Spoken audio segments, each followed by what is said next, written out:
Bonjour à tous et bonjour à toutes, vous êtes à l'écoute de Radio Campus, la radio de la communauté de l'Université libre de Bruxelles. Bienvenue dans Histoire de savoir, version sciences humaines. Et aujourd'hui on va parler de cinéma, eh bien oui, pour changer, on va parler de cinéma avec Anne Lévy-Morel qui, comme vous allez l'entendre, est réalisatrice de films. Elle est venue à la médiathèque de l'ULB pour présenter un coffret, en fait un coffret de 3 DVD. Ce sont des épopées authentiques, je ne vous en dis pas plus, vu qu'elle va vous expliquer en long et en large ce que sont les épopées authentiques. Mais en tout cas, les 3 films donc qu'elle nous présente, ce sera donc Le rêve de Gabriel, Sur la pointe du cœur et Mannequin Peace, L'enfant qui pleut. Voilà, je vous laisse en compagnie de Anne Lévy-Morel qui était donc en public à la médiathèque de l'ULB. Anne Lévy-Morel qui, outre être réalisatrice de films, est également professeure en illicite à l'ULB.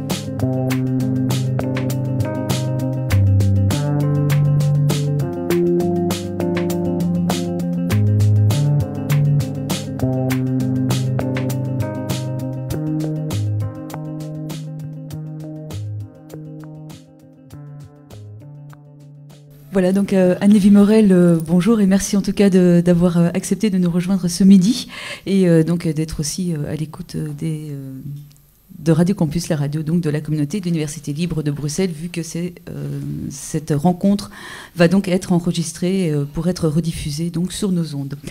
Voilà, et donc comme Carla disait, vous êtes réalisatrice de films et professeure ici donc à l'ULB. Vous réalisez des films depuis un certain temps quand même maintenant. Un certain temps. Donc votre premier film, je crois, c'est Gare de Luxembourg, c'était en 1986. Oui, ça doit être et ça. Donc à la suite, vous avez sorti des films assez régulièrement. Et les films qui vont nous intéresser aujourd'hui, donc on l'a dit, ce sont les épopées authentiques. Il y en a 3 pour l'instant. Pour l'instant, on se dit qu'il y en a 3. Pour l'instant, il y en a 3. Et puis, je suis en train de commencer un nouveau cycle, mais ça sera... Comment dire, ça sera encore des épopées, mais je pense que le titre du nouveau cycle, ça va être les épopées du quotidien. Ça va être dans un cinéma un peu plus minimaliste, plus... Voilà, on verra. On verra. Le film le tournage va commencer bientôt, mais il n'est pas encore tourné, donc on va d'abord se baser sur les 3 épopées authentiques. Parlons de ce qui existe. Voilà, justement, on parle vous parlez d'épopées authentiques. Comment vous pouvez définir ces épopées authentiques? Que sont-elles? Alors, je n'aime pas le mot documentaire. Donc, il s'agit de cinéma du réel. Et je n'aime pas le mot documentaire. Parce que le mot documentaire, il vous donne l'impression que vous assistez à une conférence, qu'on va essayer de vous instruire, enfin qu'on va aller à l'école, que ça va être sûrement fait avec beaucoup de documentation, d'efforts pour coller à l'exactitude des faits, mais qu'on va un peu s'ennuyer. Or, moi, j'aime bien apprendre des choses, mais ce que j'aime surtout, c'est aller au cinéma, et au cinéma, m'asseoir dans une salle obscure et qu'on me raconte des choses qui me transportent dans un monde qui ressemble au mien, mais qui est quand même différent. Enfin voilà, de voyager sur la vague d'émotions, de sensations. En fait, voilà, si on compare avec le monde de l'édition de texte, eh bien, il y a un mot pour qualifier... Enfin, il y a plein de mots pour qualifier des choses très différentes. Il y a le mot récit, et qui n'est pas un roman, mais qui va raconter une histoire. Et c'est pas la même chose qu'un essai, et c'est pas la même chose qu'un traité, c'est pas la même chose qu'un article ou qu'un mode d'emploi. Or, en fait, dans l'audiovisuel, le mot documentaire, pendant longtemps, maintenant à la médiathèque, il y a des classements, le documentaire, un autre cinéma, mais pendant longtemps, et encore peut-être à certains endroits, si on va au bac documentaire, on pourra faire l'expérience, tantôt on feuillette et on va trouver... le yoga en 10 leçons, ou faites vous-même votre cave à vin à côté de films de Chris Marker ou de films de Nicolas Philibert, ou voilà, et qui sont des œuvres cinématographiques qui parlent du réel, qui sont faites sans acteurs, mais qui ont une élaboration cinématographique. Voilà. Et donc, voilà pourquoi je n'aime pas le terme documentaire, parce que le grand public ne comprend absolument pas. Enfin, je me souviens quand j'allais présenter Le rêve de Gabriel dans des écoles, les enfants ils me disaient « Alors madame, on va avoir un film ou un documentaire ?» Mais je leur disais « Mais vous allez voir un film, bien sûr. » Et après ils me disaient « Mais c'est des vrais acteurs ou c'est des vrais gens ?» Je disais « Ben, vous savez, les acteurs, ils ne sont pas en plastique, mais par ailleurs, ce sont des gens. » Et je pense que la limite, pour moi, elle est là. Hein, elle est... Moi, j'ai pas écrit ce qu'ils ont dit. Je n'ai pas décidé ce qu'ils ont dit et ils se présentent librement devant la caméra. Et s'ils n'ont pas envie qu'on continue, eh ben, ça s'arrête. Voilà, ils sont pas en train de travailler. Et je pense que la différence, elle est là. Voilà. Alors, donc, voilà, j'ai expliqué pourquoi j'aime pas le mot documentaire. Maintenant, il y a autre chose qui est documentaire, pas documentaire à épopée authentique. Voilà, il y a de la marge. Mais ce qui s'est passé, c'est que voilà, j'avais fait des courts-métrages de fiction, un peu de courts-métrages documentaires, et puis j'ai fait Le rêve de Gabriel. Et quand Le rêve de Gabriel est sorti dans les salles, d'abord, je n'espérais pas qu'il allait sortir dans les salles. Ça a été un cadeau de la chance et aussi du travail de mon producteur à l'époque. Et quand il est sorti dans les salles, j'avais vraiment pas envie qu'on mette sur l'affiche documentaire. Alors, on a réfléchi et on s'est dit que cette histoire était vraie, que c'était une de ses qualités et qu'elle avait aussi une dimension épique. Et donc, sur l'affiche du rêve de Gabriel, on avait inscrit une histoire épique et vraie. Et on n'a jamais employé le mot documentaire pour qualifier ce film. En tout cas, moi, j'ai évité de l'employer, et mon producteur aussi, après que les autres l'emploient. Bon, ben, c'est ce que c'est. Hein. Et par la suite, ben voilà, j'ai inscrit Le rêve de Gabriel à un tas de festivals. Et en l'inscrivant à des festivals, j'ai aussi voulu l'inscrire à des festivals qui n'étaient pas spécifiquement documentaires. Et donc, c'était ennuyeux parce qu'il fallait s'inscrire dans des catégories. Est-ce que c'était une comédie dramatique, un drame psychologique ou quelle case est-ce qu'il fallait cocher? Et ça m'énervait, ces cases. Alors, j'ai barré les cases et je me disais, bon, mais qu'est-ce que je vais écrire? Et c'est comme ça qu'un jour, par défi, j'ai écrit... en barrant les cases épopée authentique. Et après, plus tard, j'ai commencé à codifier, à me dire, oui, voilà, qu'est-ce que c'est une épopée authentique? Bon, d'accord, c'est un film qui obéit à la loi des historiens, on va dire, qui essaient de raconter des faits exacts. Entrez, venez, asseyez-vous. Si le cœur vous en dit, n'ayez pas peur. C'est un film qui essaie de raconter des faits exacts, de ne pas romancer, mais en même temps qui essaie d'organiser ce récit d'une façon qui procure de véritables émotions de cinéma. Donc il y a les deux. Il y a obéir à la loi des historiens, obéir à la loi des conteurs. Il y a les deux. Puis, bon, il y a d'autres caractéristiques, mais peut-être que je raconterai ça après qu'on ait vu quelques extraits et qu'on ait un peu parlé plus du... Parce que là, j'imagine, pour ceux qui ne l'ont pas vu, vous savez pas que ça se passe en Patagonie, vous savez pas... Il y a plein de choses que vous ne savez pas et que je ne sais pas, en fait. Ouais. Bon, on peut peut-être commencer par le premier extrait donc, du rêve de Gabriel, avant de... Ou alors, vous préférez peut-être introduire le film Je vais peut-être raconter que... Donc, le rêve de Gabriel raconte l'aventure de 4 familles belges, en fait, je veux dire, c'est une tribu, hein, composée de 4 familles, plus d'autres personnes, dont cette dame que vous avez connue.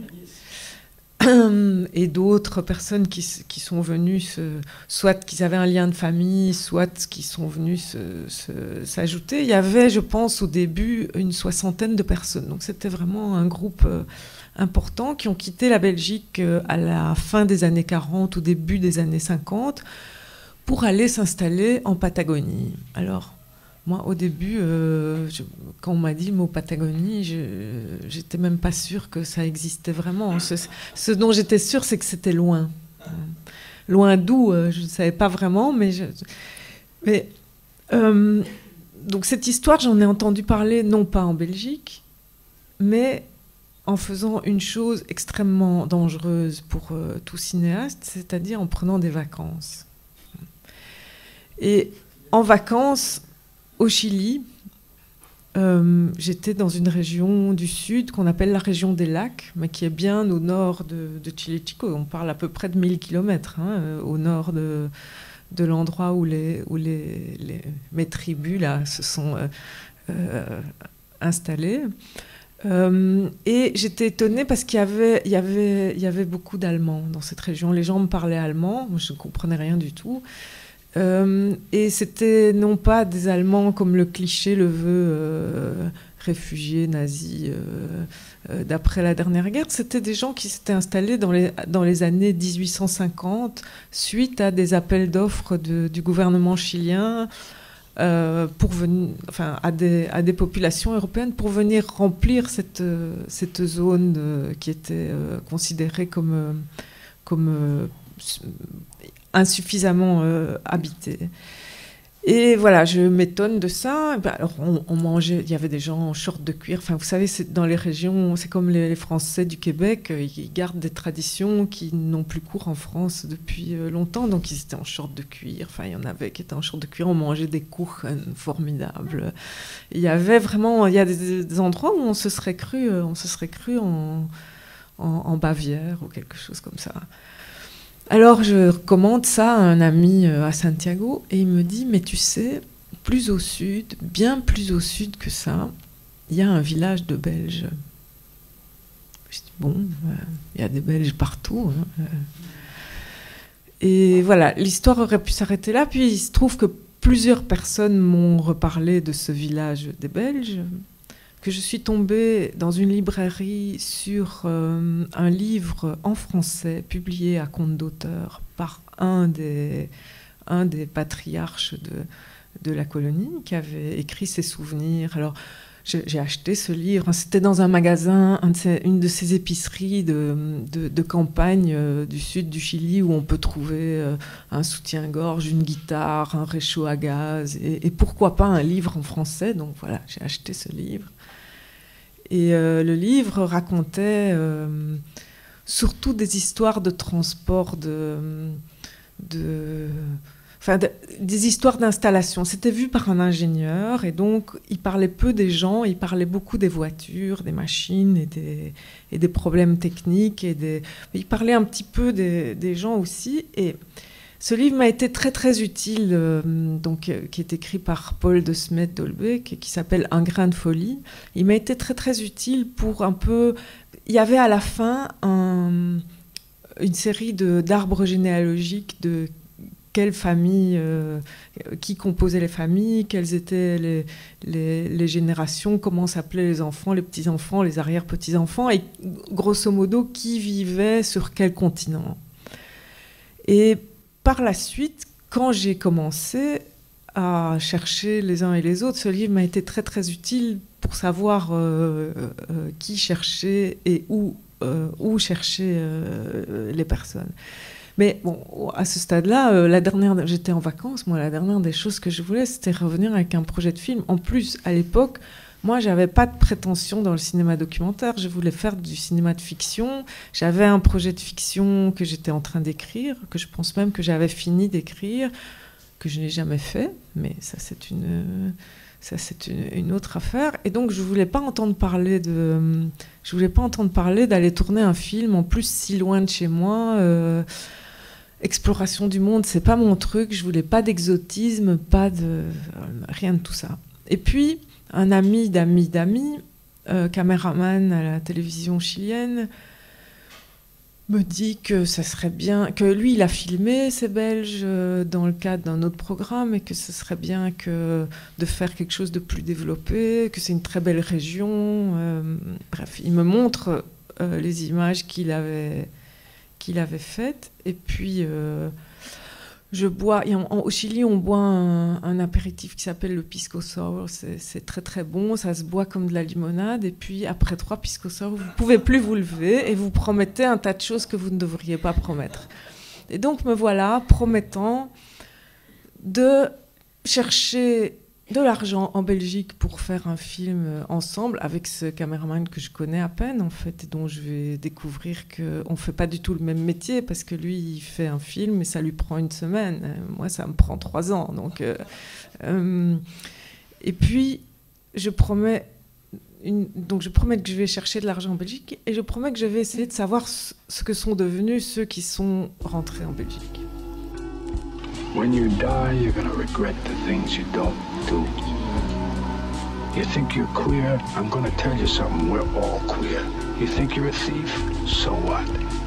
You get befuddled by a middle-class morality. Get shut of it, shut it out. You cheat on your wife? You did it. Live with it. Fuck little girls? So be it. There's an absolute morality? Maybe. And then what? If you think there is, go ahead, be that thing. Bad people go to hell? I don't think so. You think that? Act that way. Hell exists on Earth? Yes. I won't live in it. That's me.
saying, what is our life?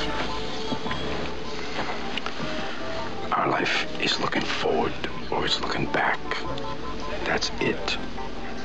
That's our life. Where's the moment? Alors je rentre, je cherche, c'est pas difficile. Et puis je rencontre des gens qui me parlent de souvenirs magnifiques, comme si c'était des longues vacances. Et tout ça a un air de carte postale. Ils sont très très sympathiques, tout ça a un air de carte postale. Et je me dis, mais il n'y a aucun film là-dedans. C'est très sympathique. Mais... Bon. Et puis, ils me disent, mais toi qui es cinéaste, tu vas pouvoir nous aider. On a une caisse là avec des films qu'on ne peut plus voir. Et on n'a plus de projecteur. Et si tu pouvais nous mettre ça sur une VHS, on est en 92 ou 93 quand je fais ça. DVD, on ne connaît pas encore. Si tu peux nous mettre ça sur une VHS, ça serait bien parce que ça nous ferait plaisir de revoir ces films. Alors je prends la caisse et je commence à chercher un projecteur. C'était pas du Super 8, c'était pas du 8, c'était pas du 16, c'était aucun format que je connaissais. C'était du 9 mm, un format des années 30 avec une perforation centrale. Très très beau format avec une magnifique image noir et blanc. Mais c'est pas facile de trouver un projecteur. Et donc je mets un certain temps à trouver. Et pendant ce temps, je filme des mariages, parce qu'on fait beaucoup d'enfants dans ces familles. Et donc ces enfants qui sont restés...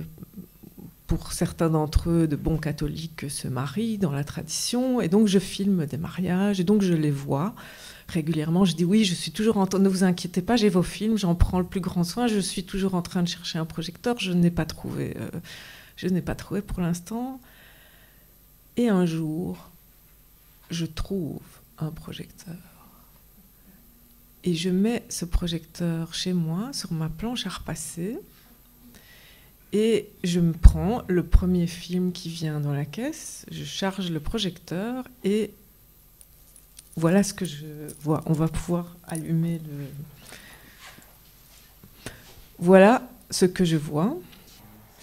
Donc, je suis en train d'écouter du Shostakovich. J'aime bien, donc je mets ça à plein volume et en train d'écouter une symphonie de Shostakovich que j'ai probablement louée ici d'ailleurs. Voilà l'image, vous allez la découvrir, mais pour moi aussi, le suspense était grand, parce qu'il fallait apprendre à charger ce truc. Et voilà. Alors, je dois vous dire aussi que la même semaine, il y a eu un deuxième événement qui s'est produit. C'est que, alors qu'il m'avait toujours raconté des histoires magnifiques, de très bons souvenirs de cartes postales, donc une histoire sans obstacle, sans difficulté particulière, une des belles sœurs de Gabrielle de Halleux, une des dames qui a longtemps vécu là-bas en Patagonie, est rentrée en Belgique après 10 ans de Patagonie. Donc c'est une dame qui doit avoir 80 ans et que je vais voir poliment pour boire le thé avec elle dans son château le long de la Meuse. Et ce jour-là, donc la même semaine que je découvre cette image que vous allez découvrir incessamment, je suis en visite chez cette dame et au moment où je vais partir, j'ai déjà le moteur de la voiture qui tourne, hein, elle descend, elle m'ouvre la grille du château, j'ai le moteur qui tourne, je lui dis au revoir, je baisse la vitre et à ce moment-là, elle me dit, vous savez... Je vous ai parlé j'aime bien me souvenir des choses positives, mais je dois vous dire qu'on a aussi eu des difficultés. On a aussi eu des difficultés. Et donc, je ne vous ai pas parlé de notre maison qui a brûlé. Je ne vous ai pas parlé de ma fille qui est décédée des suites d'un accident qui n'a pas pu être soignée parce qu'il n'y avait pas d'hôpital... tout près. Je ne vous ai pas parlé de mon fils qui est devenu sourd à cause des otites, des vents de Patagonie. Enfin, et voilà, elle commence à égrener toute une série d'histoires plus difficiles. Et moi, je suis là, je crois que mon plein s'est vidé, je n'osais pas éteindre le moteur, je n'osais pas ouvrir la portière, je n'osais pas bouger. Il y a quelque chose, je pense que peut-être parce que j'avais renoncé, je me suis dit, mais je ne ferai jamais un film avec cette histoire. Il n'y a pas de film. Il y a des gens sympathiques, mais il n'y a pas de film. La conjonction de... Voilà. Je découvre ça. Et la conjonction de ce que cette dame vient de me raconter, tout à coup, il y a un film. Et Shostakovich là-dessus, imaginez. Je me dis, oui, il y a un film. Il y a un film, mais ça va pas être un petit reportage vite fait, bien fait. C'est une affaire sérieuse. Maintenant, il faut commencer à les rencontrer. Voilà, vous pensez sûrement à Fitzcarraldo. Moi aussi, je pense à Fitzcarraldo quand je vois ça. Et voilà, là, je commence à me dire, cette histoire, c'est intéressant. Donc voilà comment ça a commencé.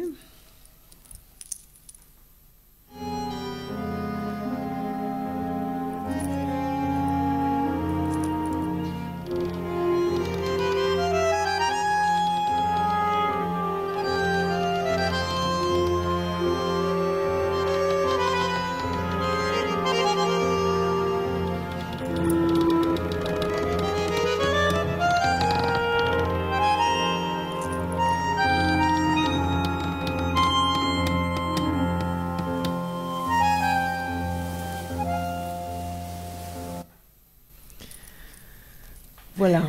C'est là-dessus, en fait, que c'est sur cette séquence-là donc qu'a débuté ce projet du rêve de Gabriel. Oui. Et vous avez regardé ensuite toutes les bandes? Ben alors après, ça a pris longtemps parce que j'ai regardé tous les films et puis j'ai été voir plus sérieusement chacun. Et j'ai fait un dossier et j'ai obtenu une bourse pour aller en Patagonie. Et donc à l'époque, on n'avait pas du matériel léger comme on a aujourd'hui. Et je ne voulais pas faire le film avant de faire le film.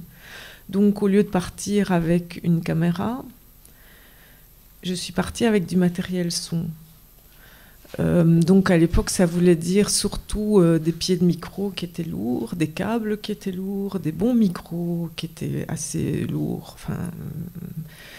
Et un petit magnétophone qui n'était pas très lourd et beaucoup de cassettes DAT. Et je suis allée voir tout le monde, enfin tous ceux dont j'ai eu beaucoup d'adresses. Donc j'ai commencé à Santiago, j'ai vu l'épouse de Gabriel qui avait aussi dans les 80 ans, qui était restée à Santiago. Gabriel était décédé 2 ans avant que je n'entende parler de l'histoire.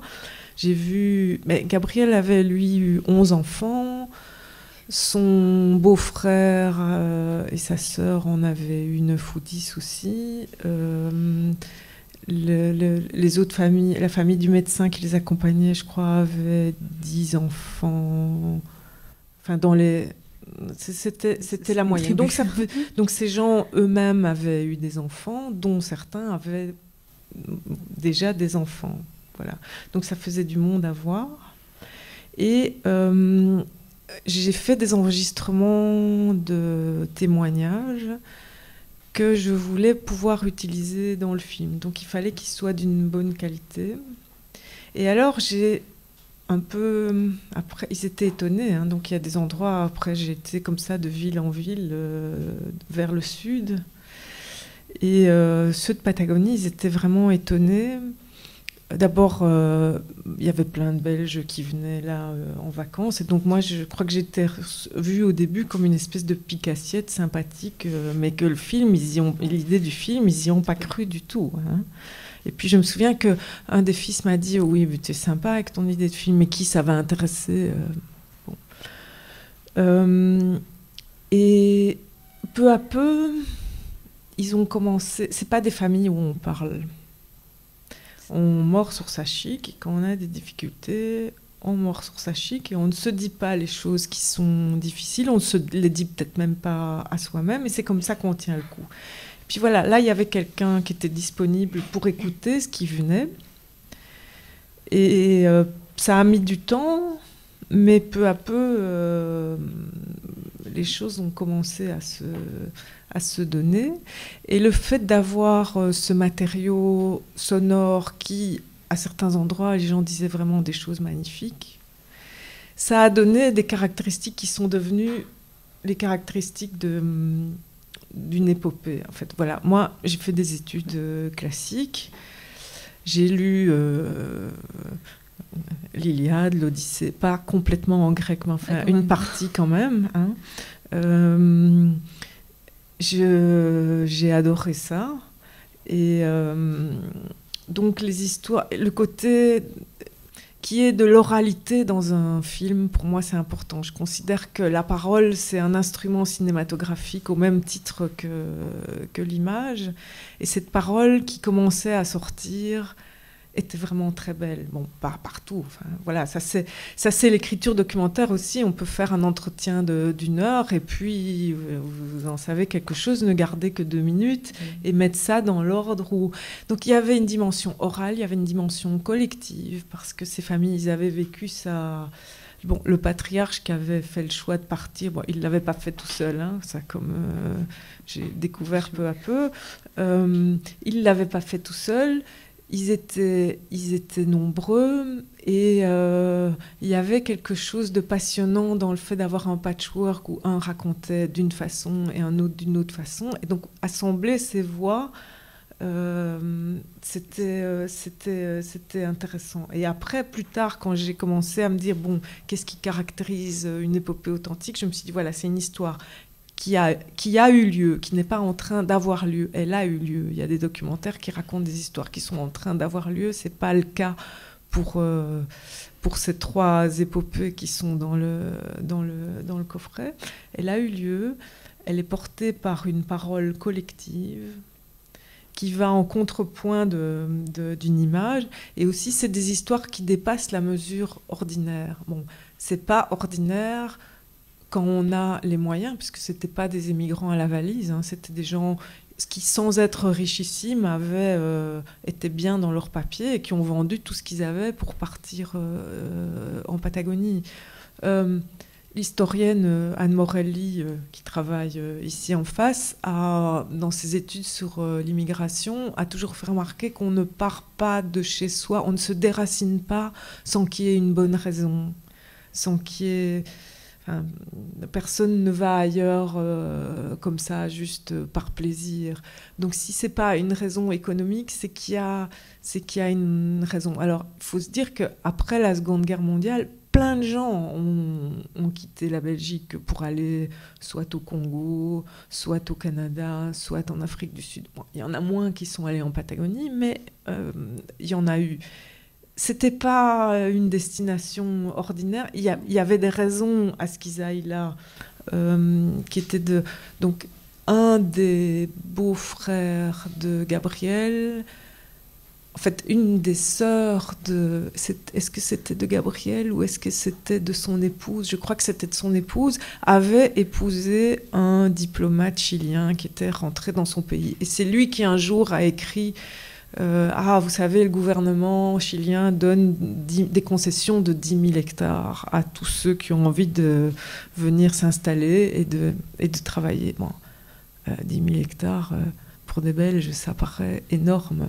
En réalité, là-bas, c'est pas tellement. Et puis, voilà. Mais on peut peut-être regarder un bout de film pour... Oui, tout à fait. Donc, on va plutôt regarder le début, parce que sinon vous n'allez rien comprendre.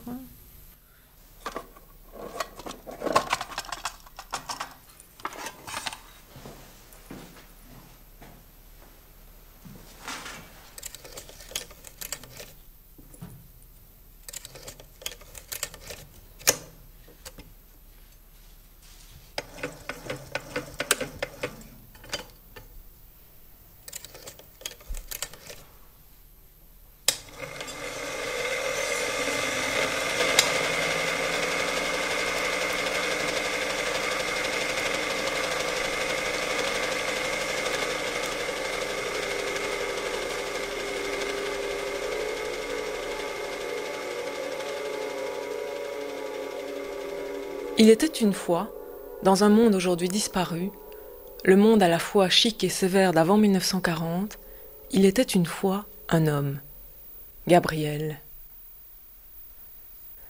Gabriel était un monsieur comme beaucoup d'autres dans ce monde-là, un monsieur que je n'ai pas connu et dont je ne sais que peu de choses. Cher Gabriel, vous étiez né quelques semaines à peine avant le XXe siècle. Vous aviez été nourri d'une foi austère. Devenu ensuite adulte, ingénieur, directeur dans une grande usine. En 1931, vous deveniez pour la vie l'époux fidèle de Marie-Antoinette, dite Nénette, voire très affectueusement Sainte Nénette. Mon mari et moi, nous formions une excellente équipe. On était toujours d'accord pour les choses principales. Principales, je dis, pas toujours pour les petites choses. Vous formiez un couple catholique et pratiquant, auteur d'une famille de 1, 2, 3, 4, 5, 6, 7, 8, 9 enfants, et vous n'alliez pas en rester là. Vous alliez, vous, sur vos 50 ans, et meniez en somme une existence parfaitement normale. On était dans l'aisance la plus totale. Maman, en fait, avait une cuisinière, elle avait une personne qui venait faire le ménage, on avait une jeune fille qui s'occupait de nous, et on avait un jardinier qui était en même temps le chauffeur. Je me rends compte, si. Vous ne vous étiez pas trompé de camp pendant la guerre. Vous ne manquiez pas de travail. Vous ne manquiez pas d'amis. Vous ne manquiez pas d'argent. Vous ne manquiez, apparemment, de rien. Et vous alliez faire quelque chose que peu d'hommes, peu de femmes au monde osent. Changer de vie, radicalement.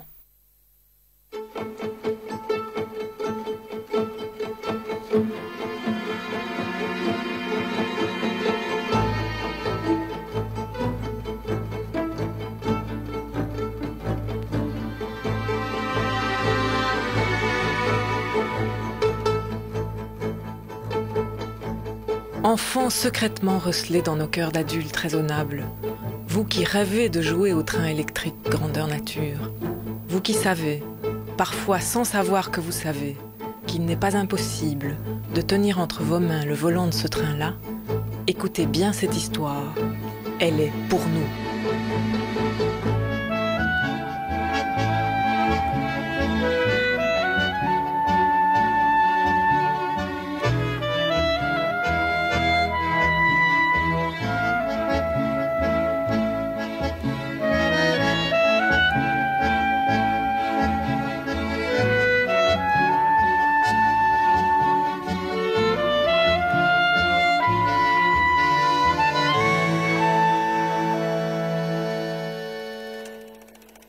Elle commence en 1946, votre histoire, dans une Belgique encore blessée par la guerre. À l'époque, on est content. Ouf, les Allemands sont enfin partis. Et on est inquiet. On croit que les Russes vont leur succéder. On voyait la Troisième Guerre mondiale qui arrivait avec les Russes. Surtout pour tous ceux qui avaient fait la guerre, qui avaient vu la guerre. Pas oublier que moi, j'ai vu 2 guerres. Hein. Nous avons vu 2 guerres tous les deux. Au milieu de tout ça se reconstruit le pays et recommence une sorte de vie normale. Peut-être trop normale pour vous, comme Nénette s'en souvient. En Belgique, on aurait continué la petite vie comme nous avions. Hein. Lui était à l'usine comme ingénieur. Il gagnait très bien sa vie à ce moment-là. On aurait une autre vie. Moi, il ne m'a jamais rien manqué de rien. J'avais un ménage qui marchait bien, etc. Et puis, à certains moments, il a changé assez bien en disant « Ouf, voilà, il me faut quelque chose d'autre, je veux changer. »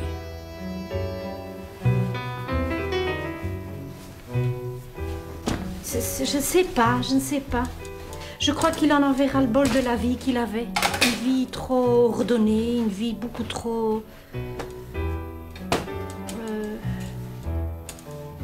Tout est en ordre, quoi.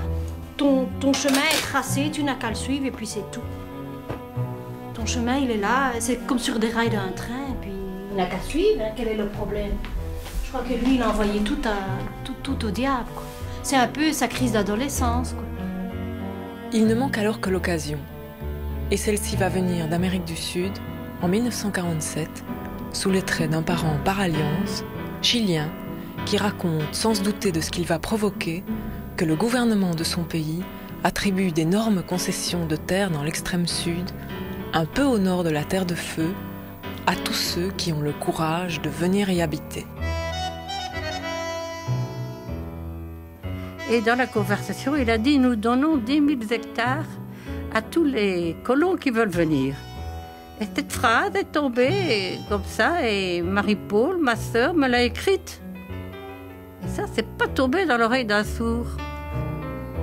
On raconte qu'avec vos 9 enfants, vous hésitiez, et ce n'est pas bien difficile à comprendre, à quitter votre travail qui avait cessé de vous passionner. Alors, vous avez rêvé à ce changement plus radical. Il paraît que vous auriez dit « Moi, si on me donne 10 000 hectares, j'y vais, même si ce sont des rochers arides. » Et il a parvenu à convaincre tout un entourage. Ils sont partis à 50 là-bas sur place, ils ont envoyé un éclaireur.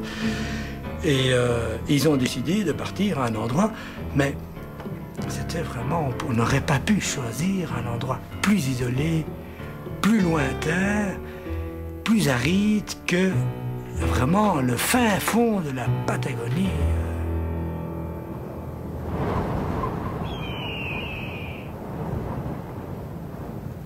Pour nous, des petits Belges, 10 000 hectares, c'était pas mal, hein?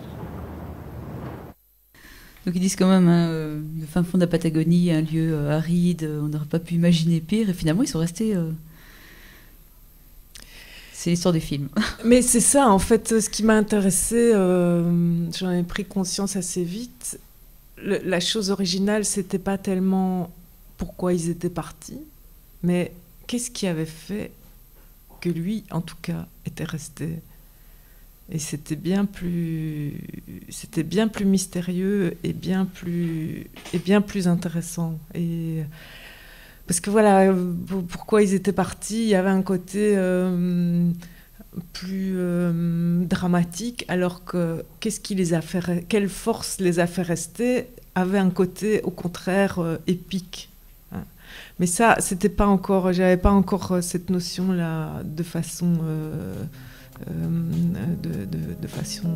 consciente.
Thank you.